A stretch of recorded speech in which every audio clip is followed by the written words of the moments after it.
భార్యపై అనుమానం పెంచుకున్న ఓ భర్త బ్లేడుతో ఆమె గొంతు కోసి హత్యాయత్నానికి పాల్పడిన ఘటన పశ్చిమ గోదావరి జిల్లా తణుకులో చోటు చేసుకుంది. తీవ్రంగా గాయపడిన మహిళను స్థానికులు వెంటనే ఆసుపత్రికి తరలించగా ప్రస్తుతం ఆమెకు చికిత్స కొనసాగుతుంది. పోలీసులు నిందితుడిని అదుపులోకి తీసుకున్నారు.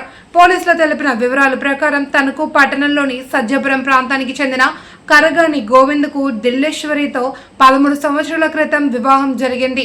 గోవింద్ మద్యానికి బానిసై తరచూ కుటుంబాన్ని పట్టించుకోకుండా భార్యను వేధించేవారని సమాచారం. భర్త వేధింపులు తట్టుకోలేక దిల్లేశ్వరి కొంతకాలంగా అతనికి దూరంగా ఉంటూ ఓ దుకాణంలో పనిచేస్తూ జీవనం సాగిస్తుంది. ఈ నేపథ్యంలో శనివారం గోవింద్ భార్య వద్దకు వెళ్లి తనకు నీరసంగా ఉందని, ఇంటి వద్ద దించాలి అంటూ మోటార్ సైకిల్ పై తీసుకువెళ్లాలి అని కోరాడు. దిల్లేశ్వరి అతన్ని బండిపై ఎక్కించుకోగా తీసుకెళ్తూ ఉండగా మార్గ మధ్యంలో ఇద్దరి మధ్య వాగ్వాదం చోటు చేసుకుంది. ఆగ్రహానికి గురైన గోవింద్ తన వద్ద ఉన్న బ్లేడ్తో దిల్లేశ్వరి గొంతు కోసి అక్కడి నుండి పరారయ్యాడు. గాయాలతో రక్తస్రావం అవుతున్న దిల్లేశ్వరిని గమనించిన స్థానికులు తణుకు ప్రభుత్వ ఆసుపత్రికి తరలించి చికిత్స అందించారు. సమాచారం అందుకున్న పోలీసులు ఘటనా స్థలానికి చేరుకుని కేసు నమోదు చేసి దర్యాప్తు చేపట్టారు. నిందితుడు గోవింద్ను అదుపులోకి తీసుకున్నట్లు పోలీసులు తెలిపారు. నాకు పెళ్ళై 13 సంవత్సరాలు అవుతుంది. పెళ్ళైన దగ్గర నుంచి నాకు అనుమానంతో సాధిస్తూనే ఉండేవాడండి. ఇంకా సుత్తు మీదపోతుంది, మారుతాడు అని చూసి ఓపిక చచ్చిపోయి ఇంకా నా పిల్లోడిని నేను బతుకుతాను, నాకు నీ వద్దు అనేసి పోలీస్ స్టేషన్లో కంప్లైంట్ ఇచ్చుకున్నానండి. తణుకు పోలీస్ స్టేషన్లోనండి.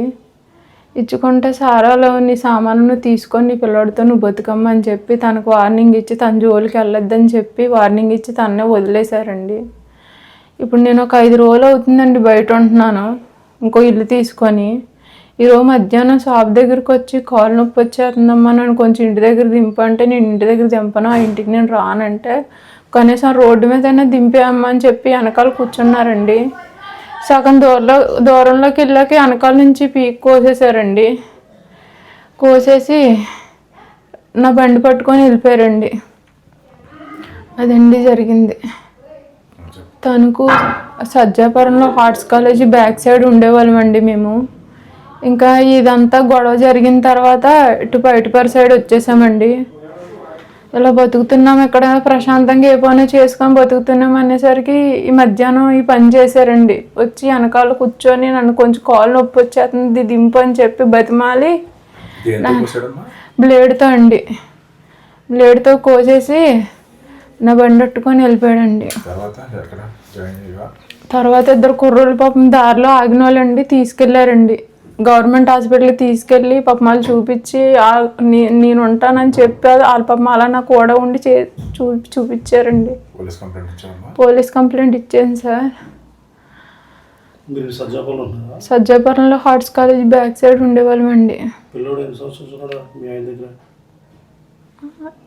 అక్కడ మంట వరకు అక్కడే అండి కలిసి ఉండేవాళ్ళమండి. కాకపోతే ఎప్పుడొకటి మారుతాడులే, అలా వదిలేడితే ఇంకేం లైఫ్ ఉంటుంది అని అలాగా ఇంటికి వచ్చానండి. మొన్న ఒకసారి పీక్ మీద నా చేతితో నాకే చాకు పెట్టి కోసేపోయాడండి.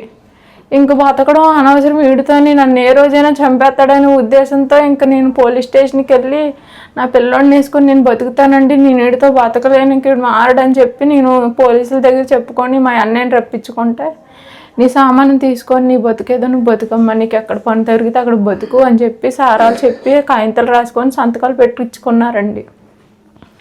నేను పని చేసుకొని ఇలా పిల్లోని చూసుకుంటున్నానండి.